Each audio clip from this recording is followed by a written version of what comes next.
Yes, Mother. Everybody ready? Yeah. Om Agyanatimirandhasya Gyananjana Shalakaya. Everybody's on mute. We don't usually say it together. Yeah, we said together. Mataji, one request, Hare Krishna. Can you please be a little right side? Because your video is a little cut from the side. Oh, my husband's coming. He's giving class. So Oh, okay. We thought you were giving so. no. Hare Krishna Mataji, bye. Hare Krishna, Yajiva Mataji. Hare Krishna. But we can start the Mangala Charna. Om Agyanatimirandhasya Gyananjana Shalakaya.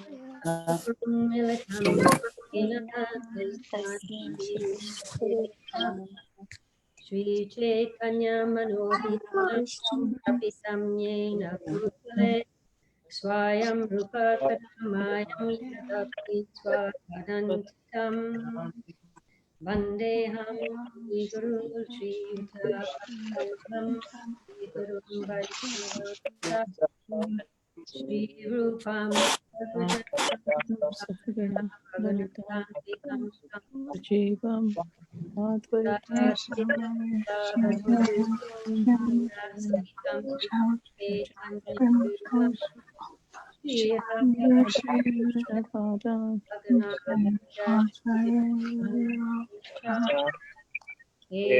Krishna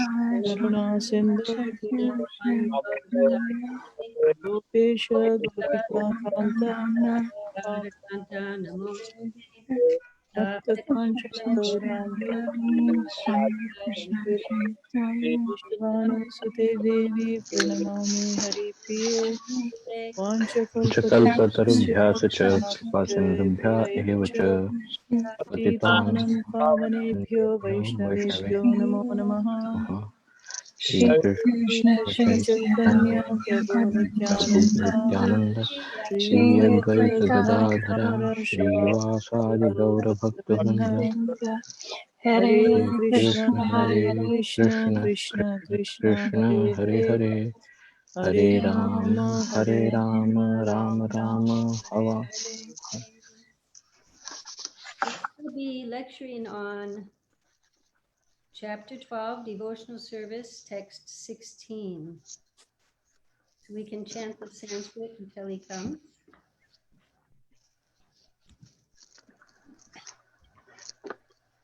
Anapeksha Shuchir Daksha Anapeksha Suchirdaksha Udasino Gatavyataha Udasino Gatavyatha Sarvaramba Parityagi Sarvarambha Parityagi Yo Mad Bhakta Same Priya Yo Madbhaktaha Same Priyaha Anapeksha Shuchir Daksha Anapeksha Suchirdaksha Asino Gatavyataha Udasina Gatavyata Sarvaramba Parityagi Sarvarambha Parityagi Yo Mad Bhakta Same Priya Yo Madbhaktaha Same Priyaha Anapeksha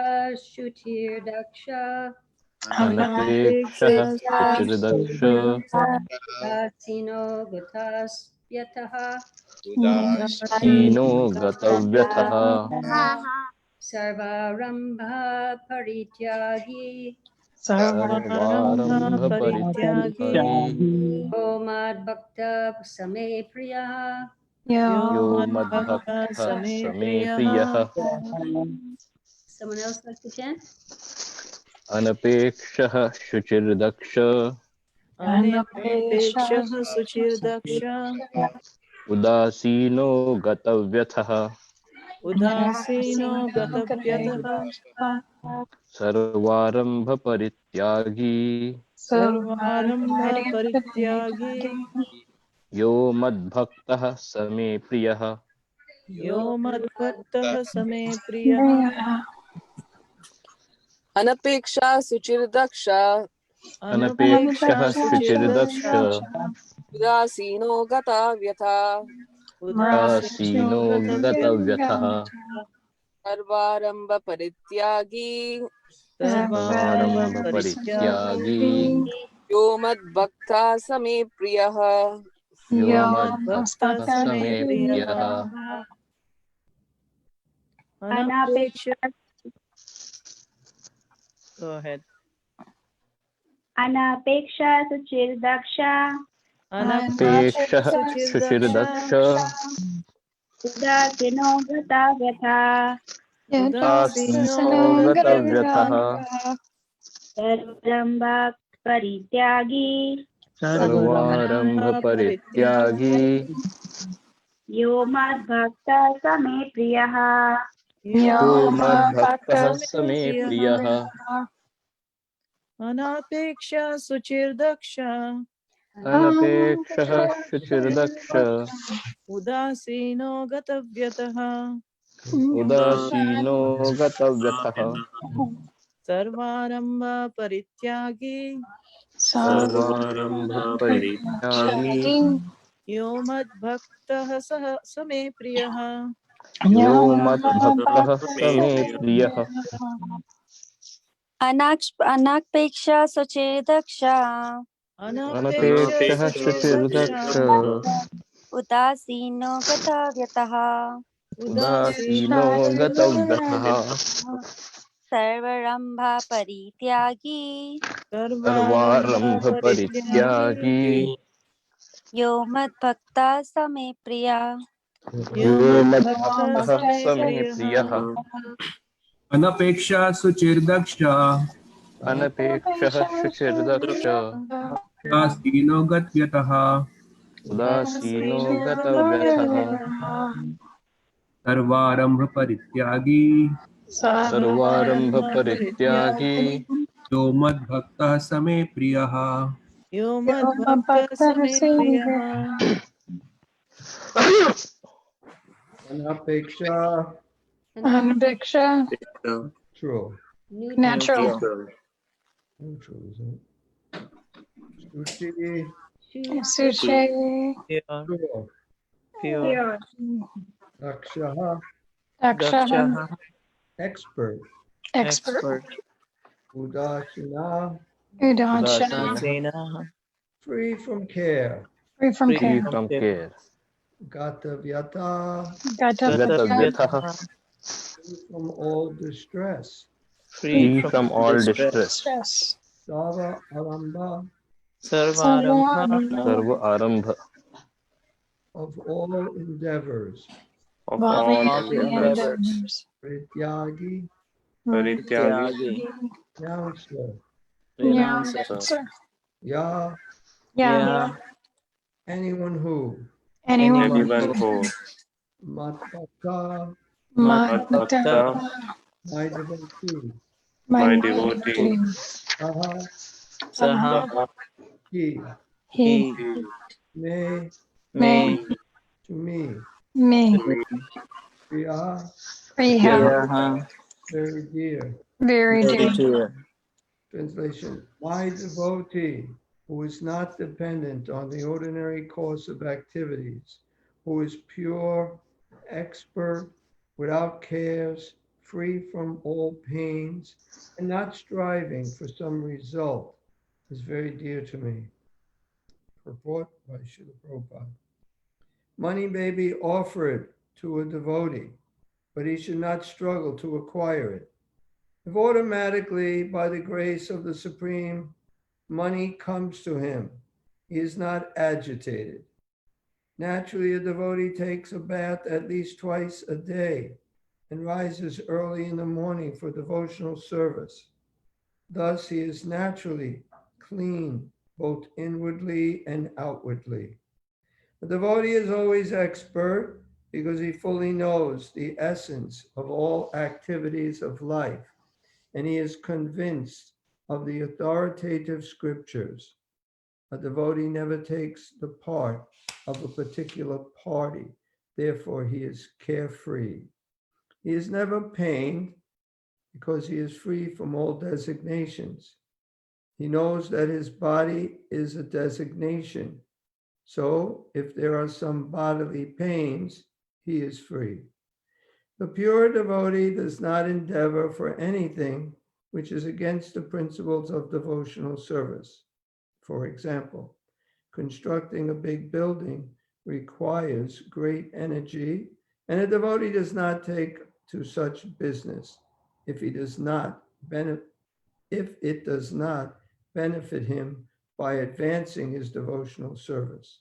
He may construct a temple for the Lord, and for that he may take all kinds of anxiety, but he does not construct a big house for his personal relations. Anapeksha suchir daksha udashino gata vyata savaramba parityagi yomad bhakta same priya.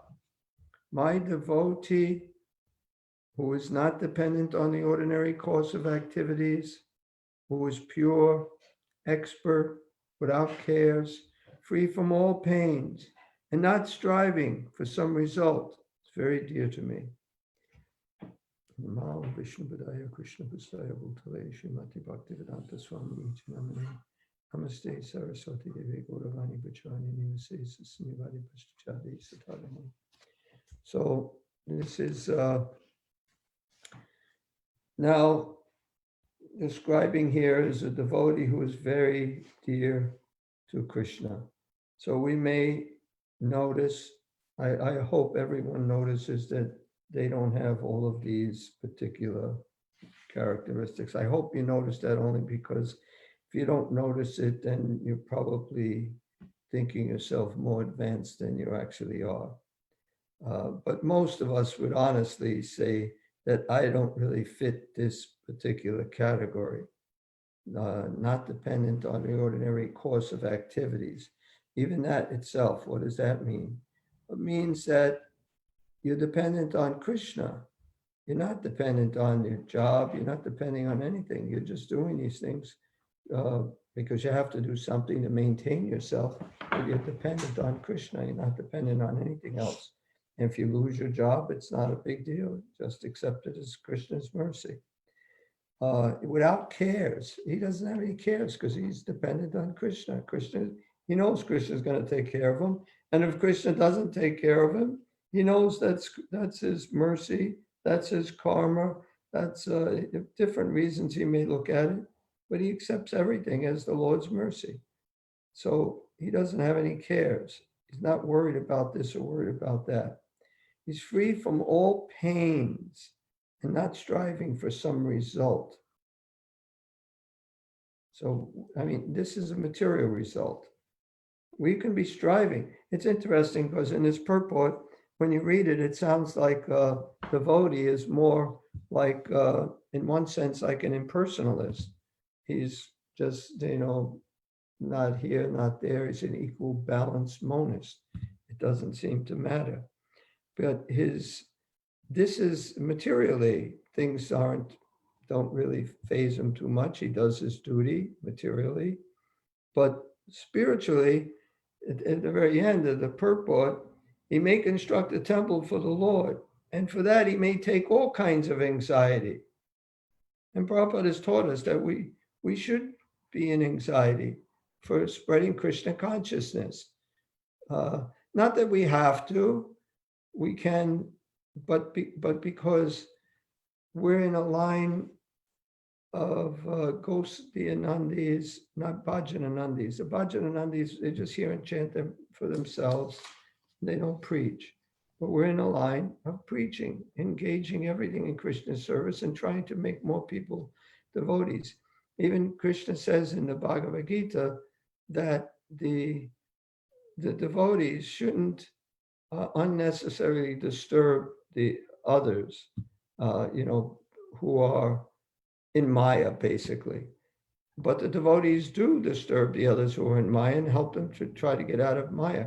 Krishna says not to do that. And Prabhupada explains in the purport He says, but the devotees know the purpose of Krishna.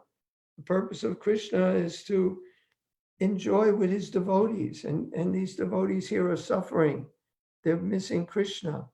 And the devotee tries to help them, even at the cost of his own suffering. Krishna is telling us not to approach them because he doesn't want us to go through so much trouble. But the devotee knows the purpose of Krishna, and he goes through that trouble to please him. And we certainly know the purpose of Srila Prabhupada, and we know the purpose of, and his disciples should know, of course, his purpose and should also have that same purpose. And that's to try to spread Krishna consciousness all over the world. So for that, we do accept anxiety, we accept inconvenience. We may not be completely carefree. We care because it's for Krishna.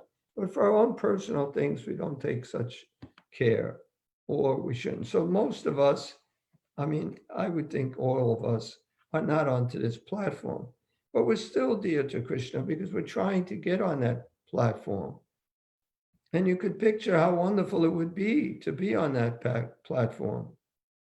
You're not worried about anything material. It's knowing completely that Krishna is taking care of you, everything, all the time.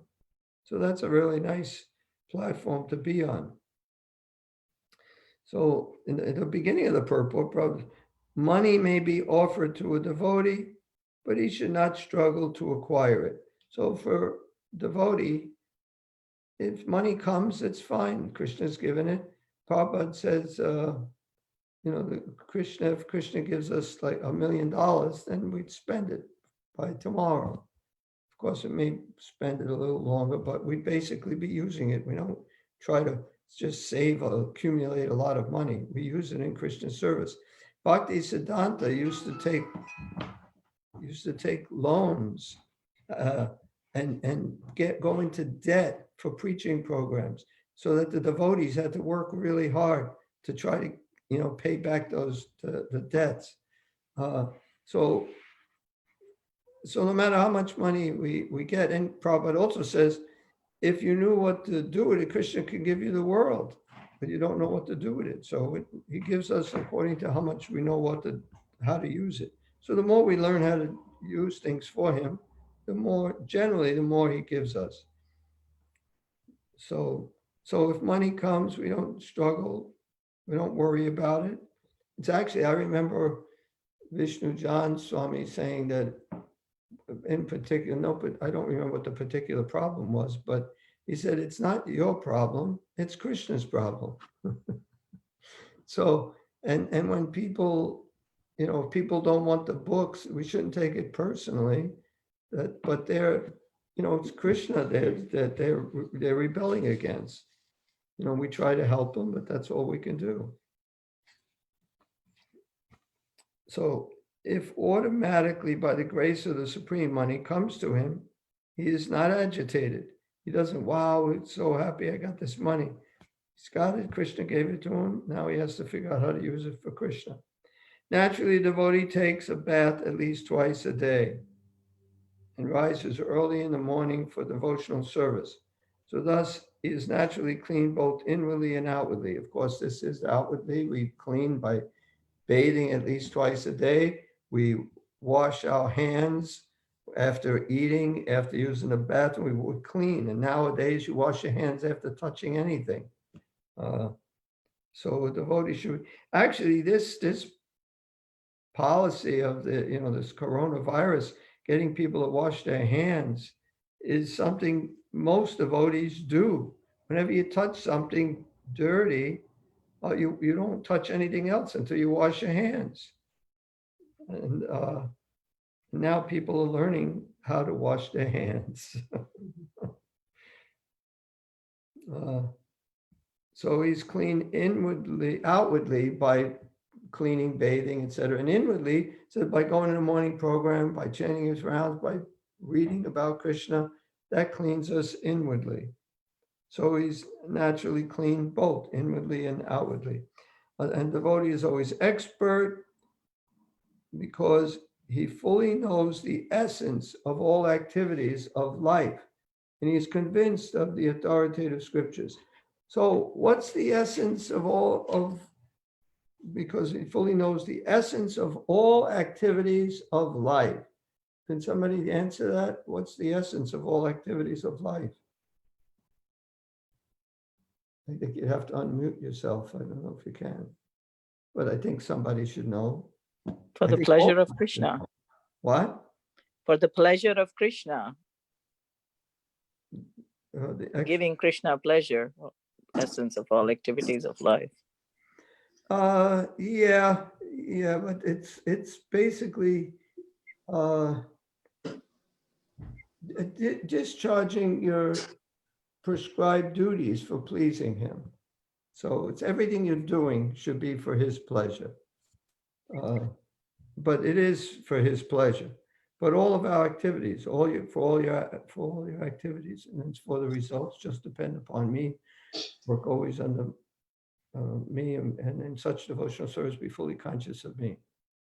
In all your activities and for the results, just depend upon me. Work always under my protection, and in such devotional service, be fully conscious of me. And in the Bhagavatam, Ata Pumbir Dvija Shrestha Vanashran Vibhagasa Swanusti Tasya Dharmasya Samsiddhya Haritoshana. That, O best among the twice born, it is therefore concluded that the highest perfection one can achieve by discharging his prescribed duties according to caste divisions and orders of life is to please the Lord Hari. So everything is, all of activities are meant to be pleasing to Krishna. So yes, to give Krishna pleasure, to please Krishna. I mean, we may not be able to do it 100%, Pyari, but at least like when we're cooking, we can cook for the pleasure of Krishna, you know, like you said, doing our prescribed duties, we can still dovetail it for Krishna's pleasure, right? I don't agree that you can't do it 100%. I think you can do it 100%. Oh yeah, you can, but Okay. for me, I can't do it 100%. No, for you and everyone that's on this line now here, we're not doing it 100%, but we can, and we should try to do it to a larger percentage. That's all. And he is convinced of the authoritative scriptures. So when it says something in the scriptures, we accept it. Even the latest thing was the karma yoga. What is the meaning? It says different things. We may not be able to figure it out exactly, but we accept it as true. And we try to understand these apparent contradictions. It's an apparent contradiction. It's not a contradiction. If we've seen the whole picture, if we understand it perfectly, we see it's not a contradiction. But there are certain things in the scriptures that may seem difficult to understand, but we accept them both. We don't just accept one side. We accept them both, and we may not know how they actually both apply, but we accept it. Because in the scriptures, there are times that there seems to be apparent contradictions.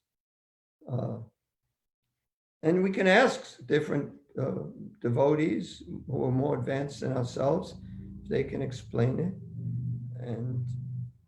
and then see if that makes sense. A devotee never takes the part of a particular party. Therefore, he is carefree. So, are you a Republican? Are you a Democrat? Do you take? We don't really care. We're more. We had a party. Let me ask that question. Does anybody know the party we had? We actually made our own party, and we competed in an election in Atlanta, Georgia, for, I think it was mayor. Was it mayor? Mayor or governor? I think it was mayor. Anyway, and Prabhupada suggested the name of our party. So what do you think the name of the party was? Anybody know? This is history. I didn't know that. Nobody knows. Love Rising? What? Something like Love Rising? I don't know. No, nothing with love. Krishna Chaitanya. No, he said we should call it the In God We Trust Party. Oh, I didn't know that. Yeah, so, yep, that was the party. So that party, we can be us on that party. Because it's a Krishna conscious party, it's transcendental. So we're not on any mundane, we don't take mundane sides. In the material world, you can look at anything and you can see so many good things about it and so many bad things. And this may sound better than that, but it's all material, doesn't really make a difference. So we're carefree. Sometimes devotees really get into some of these things, you know, and they argue with other devotees. Like there's devotees who are Republicans, there are devotees who are Democrats. And it doesn't really make much difference. You can argue each side, it's just a waste of time. We're not Democrats, we're not devotees. Even, I mean, I remember democracy, Prabhupada said, demon crazy. Democracy. Not a good government. And it's not a good government, you know, for the people, by the people, because the people don't know what's best for them. People are in ignorance. Why should they make a decision as to what's best for them? They don't know. So the monarchies are the best kind of governments if it's a God-conscious king. Rajarshi, he's a saintly king.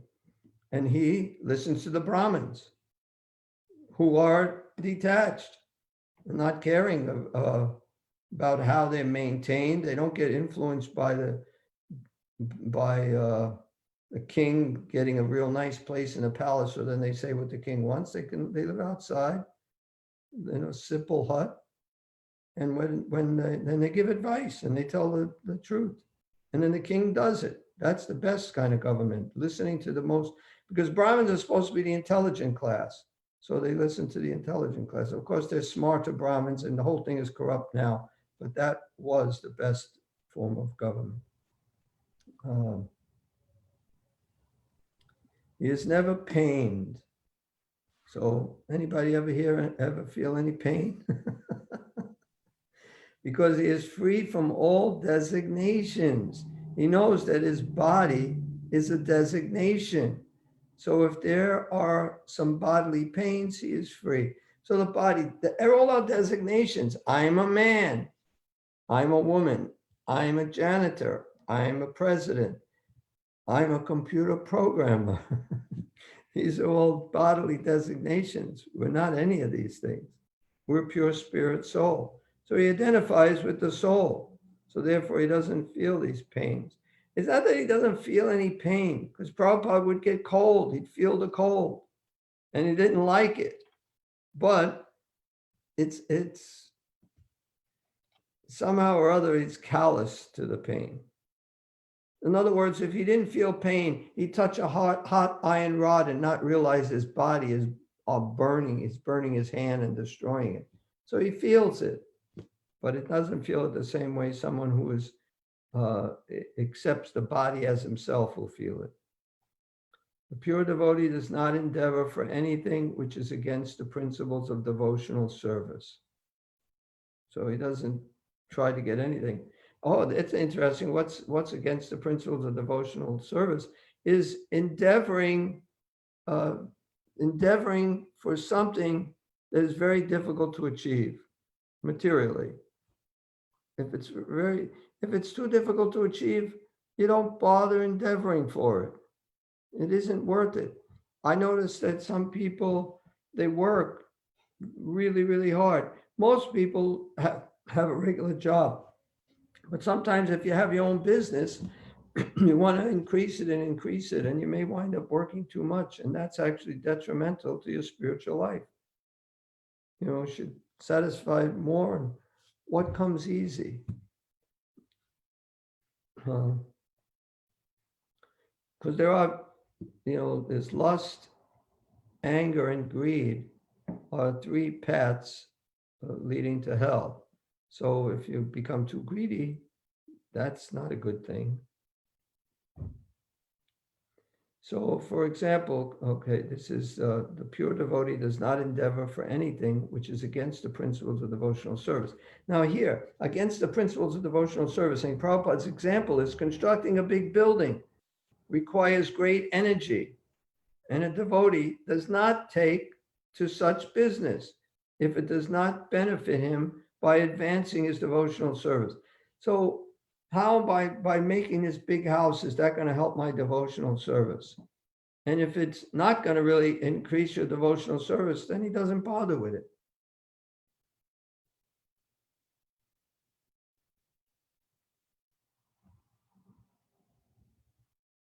So he doesn't go through so much anxiety and trouble for himself, but he'll go through so much anxiety and trouble for Krishna.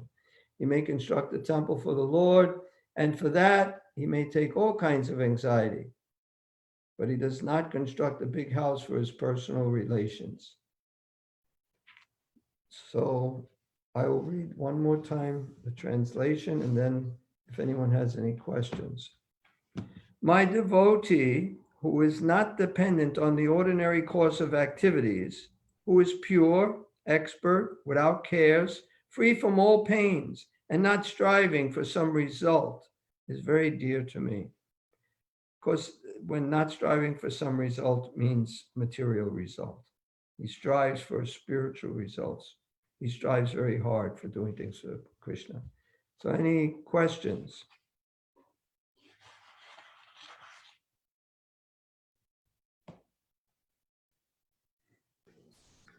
I had one question, Prabhuji. So this there is a word that comes in the translation that says without cares. So that sounds almost as if the devotee is irresponsible. Yes. Yeah. So how do we understand this? Are the devotees irresponsible? Materially, he may, because if you're really dependent on Krishna, you're not caring about your material body or anything.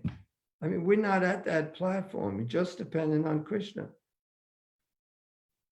So he shouldn't have a care. It's Krishna's problem. He does what he has to do.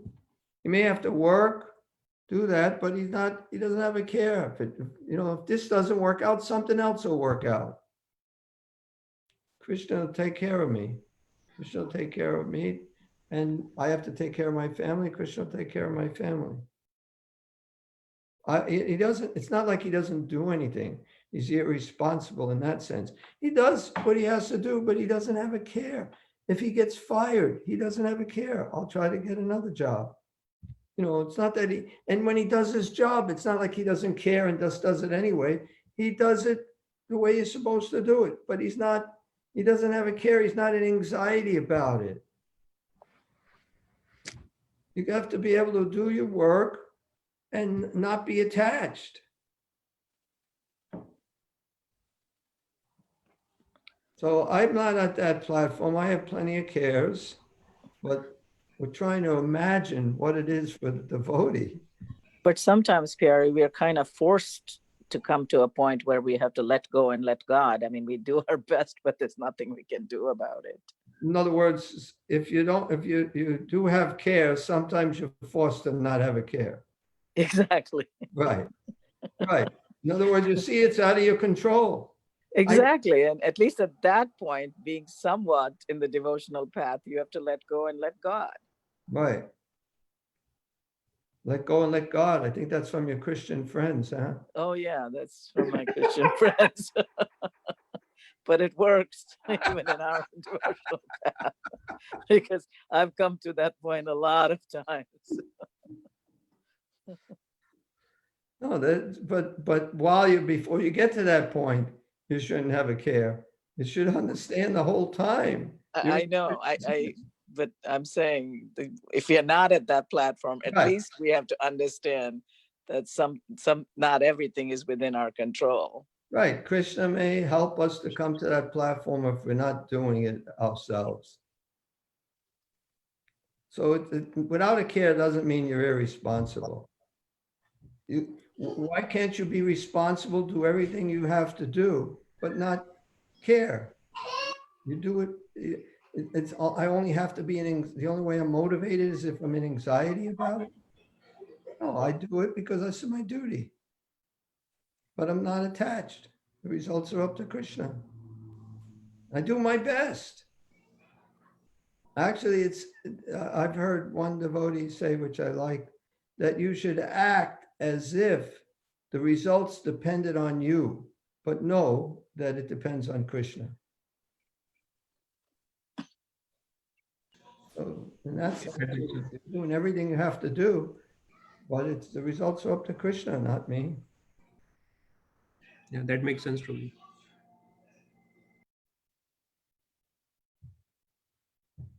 Okay, any other questions?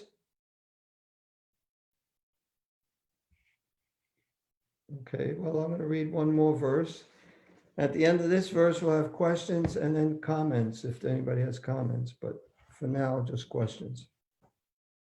This is text 17. Yona, you don't have to put it up.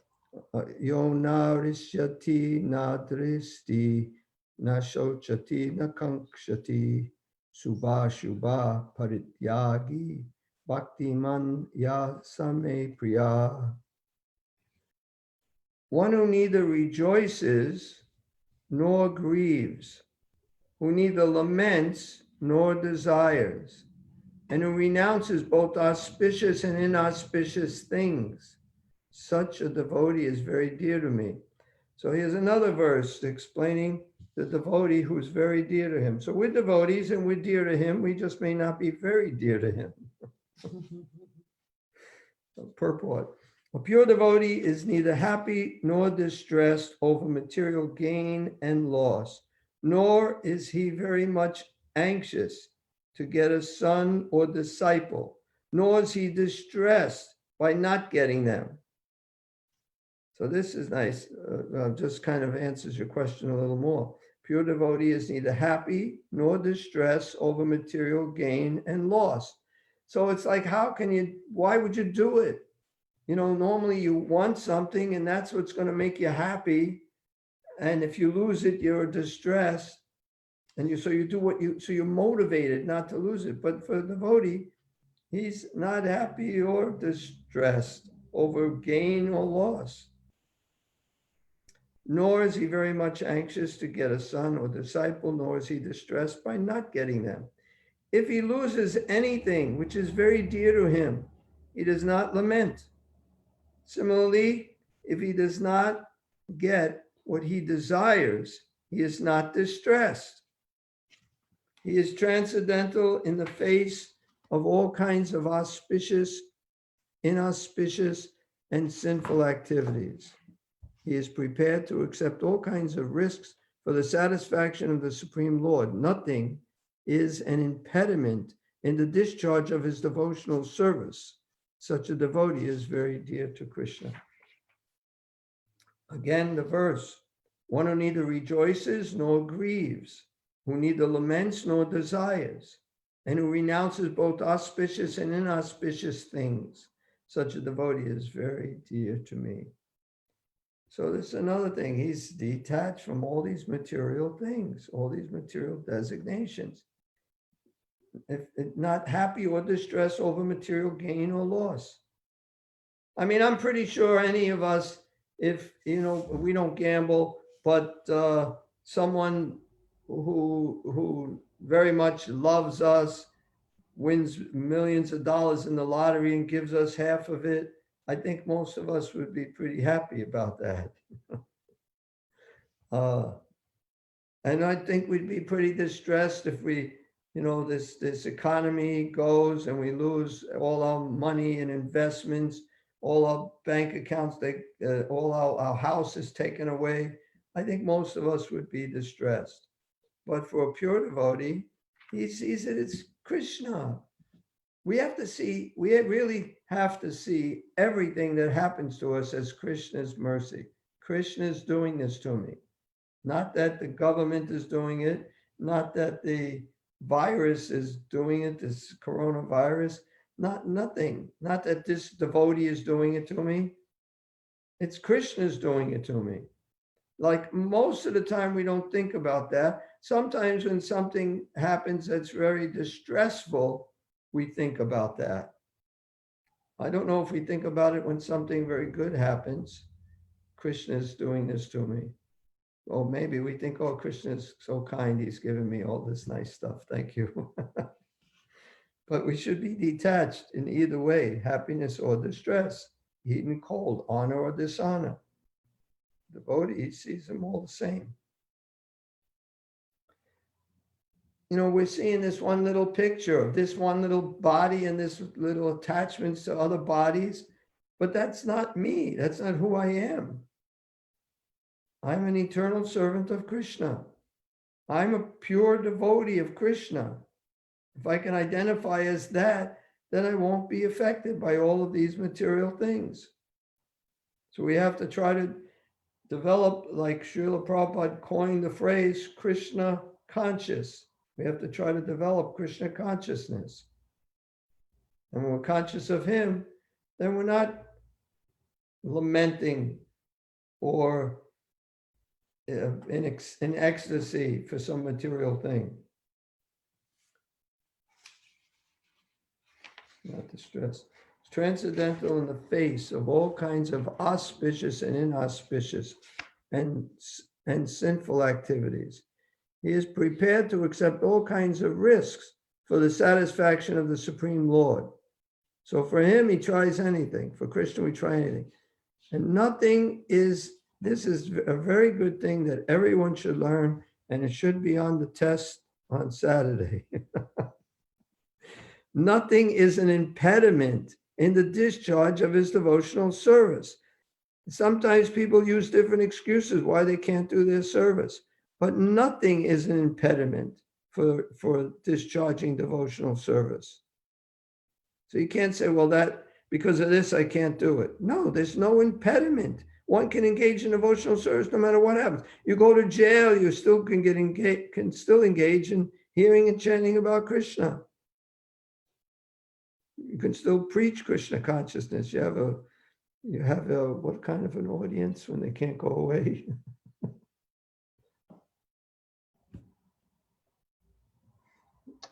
Captive audience. Yes, that's the word. Thank you. Thank you. You have a captive audience. Hare Krishna, Pyare Prabhuji, Dandavat Pranam. I like the idea of testing weekly in the weekend on Saturdays. Okay, thank you. I'm glad you like that idea. I like it too. It's the most fun too. Except when you get the questions wrong. So nothing is an impediment in the discharge of his devotional service. There's no material impediment to Krishna consciousness. There's nothing. You may get distressed because you're still, on the material platform, and you may get discouraged, but there's nothing it doesn't matter. It's not anything really getting in your way of Krishna consciousness. Nothing material can get in your way. And for a person who thinks like that, is such a devotee, is very dear to Krishna. So we have to try to become dear to Krishna. How do we become dear to Krishna? We learn, these are the qualities, these are the activities, these are the way we should be thinking. So when there's some distress, we should think that way. When something nice happens, we should still think that way. This is Krishna. I have to engage. I have to remember Krishna. Even in the second chapter, we have to be steady in both happiness and distress. So when it comes to distress, we have no problem of thinking of Krishna. When happiness comes, we don't always think of Krishna. We have to be steady. We have to not be affected by it. It's no big deal. We don't get overly joyful because of some material thing that has happened. It might seem a little impersonal, but the material things don't mean so much. It might seem impersonal. I give you this really nice gift, but it doesn't really mean anything to you. But it should mean something to you because I'm giving it to you. That's why it means something. Prabhupada, devotees gave Prabhupada so many things. The things that they gave him didn't really mean anything to him, but it did mean something because they gave it with love and devotion. So Krishna doesn't need anything also. But if we give for everything to Krishna with love and devotion, he really appreciates that. no matter what it is, seeming like a material thing. There's no, everything is ultimately spiritual if it's used in the service of Krishna. So it's not cold and impersonal. It's very personal, but it's personal on a spiritual level, as a soul to soul, or soul to the supreme soul. Very personal. And we have to try to come to that platform. And this is some of the things. Now, okay, we're dear to Krishna, but how do I become very dear to Krishna? So these are some of the verses that teach us how we can become very dear to Krishna. So does anyone else have any now questions and comments? Isn't it true that Srila Prabhupada would accept watches from different people, but he'd wear it for a little while and then give it away? Yeah, he took, one devotee gave him I think a Seiko watch, and he took off his what's it, Rolex. He took off his Rolex watch, gave the Rolex to the devotee who gave him the Seiko, and he put on the Seiko watch. Somebody gave him a Rolex. A Rolex watch is thousands of dollars, and it didn't make a difference to him. It didn't, you know. Had I known, I would have given him a watch. And sold this one. Well, I'd only sell it to a devotee because it was Prabhupada. That's right. because Prabhupada wore it. Yeah. Oh, Hare Krishna. yes. Hare Krishna, Pyari Prabhu. Yes. Regarding watch incident, I remember this is from Shrutakirti Prabhu's book, What is the Difficulty? And I think it was in Hawaii or somewhere, where there was a very rich Indian businessman. He invited Prabhupada to his jewelry shop, and he had a collection of all these fancy, expensive watches there. So he asked Prabhupada to select one of those Rolex watches, and Shrutakirti Prabhu was thinking, I don't have watch, so if Prabhupada accepts one watch, then he gives away his old watch. So he was thinking Prabhupada should accept. Then Prabhupada said, no, I don't need, I have one watch. So he keep on asking that businessman to Prabhupada, saying that please take one watch, I want to gift you. Prabhupada said no. So Shrutakirti Prabhu writes that he's such a pure devotee that he is not hankering to get more, like becoming greedy, because these Rolex watches are very expensive. But he just refused. So he set an example that you don't need to acquire more than needed. Right. So that was very nice pastime. And one should not accept more than it's necessary. Actually, Pyari Prabhu, you're like that also. You came to my shop once to buy glasses and you chose the cheapest of the glasses. I probably made a mistake.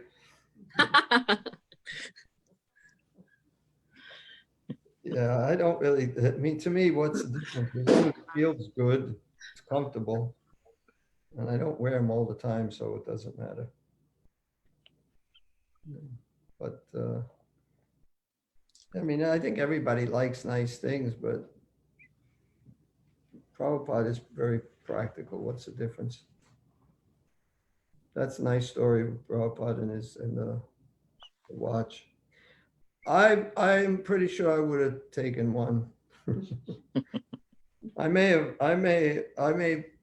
have asked them, can you first put the prices on them?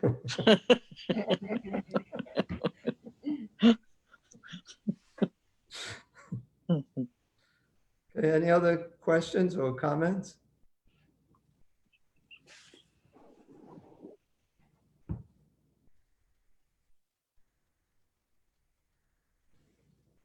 Okay. Master Mangal, you don't have anything to say? Alvanat, sorry. Well, we are practicing devotees. We are practicing to become devotees. So practice makes perfect. If we keep practicing, even though we aren't always perfect, if we continue, hopefully we'll reach there. Srila Prabhupada said, if you can practice something, you can perfect it. So we're practicing devotional service in practice. Yeah. So we can perfect it. We can become perfect devotees. It's interesting in devotional service, it's not stagnant. It's not like, okay, well, I'm up to this and that's good. Krishna doesn't let us just stay at one platform. He keeps wanting us to increase. Yeah, I think somewhere, I don't know if it's Srila Prabhupada who said that, but I thought I read somewhere that you're either making progress or you're sliding back, but you can't be stagnant. Is that true?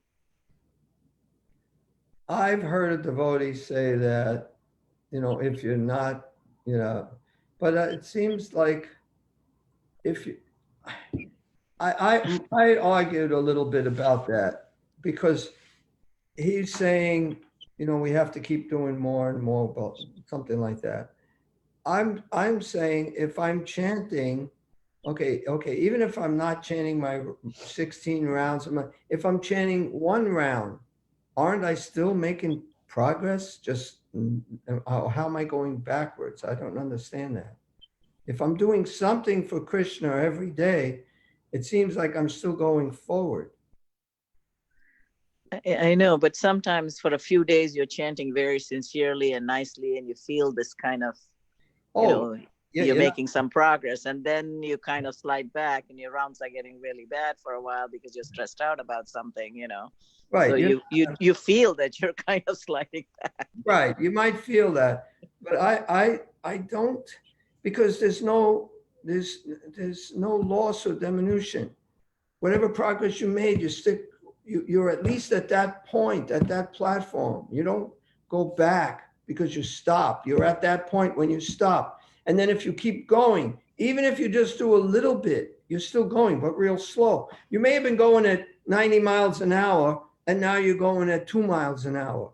But it's not like you're not going. It's just going to take you a lot longer before you get there. That's my understanding. And that's not anything I heard from anybody else. It just seems logical to me that. Right. I mean, that's why we're recommended to do the 16 rounds, good rounds or bad rounds. Just do it. That way you're doing it continuously. And at some point, Right. they have to become some good rounds. They'll get better. Yes. Yeah. They will if we keep trying. But do it without fail, every single day. Right. That's the right. But I'm saying even for some, there's people who leave Krishna consciousness. The only way I can see you going backwards is when you become offensive. When you offend devotees, you speak against Krishna consciousness, then I can see you going backwards. I mean, that's what I think, because that's really bad. No, I agree. And didn't Bhaktisiddhanta Saraswati say that it's okay to be weak, but it's not okay to be, like you said, offensive, I don't know if he said that, but he said it's okay to be weak if you're sincere. Weakness is not necessarily something that.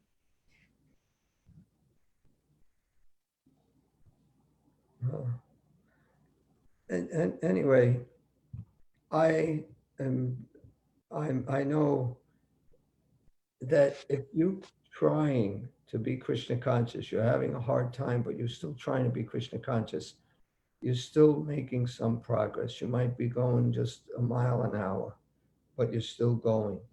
And then you speed up a little when you start going more and more.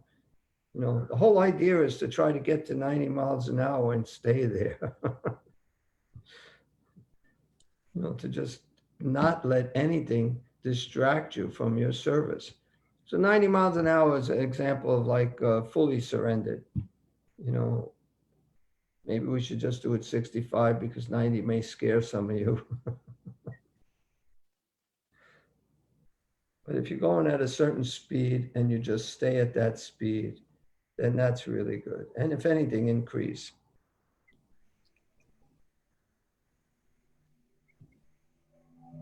Yeah, I think Bhaktisiddhanta Saraswati says that weakness is different from a cheating propensity or like a challenging attitude, or show bottle spiritualism. That it's, you.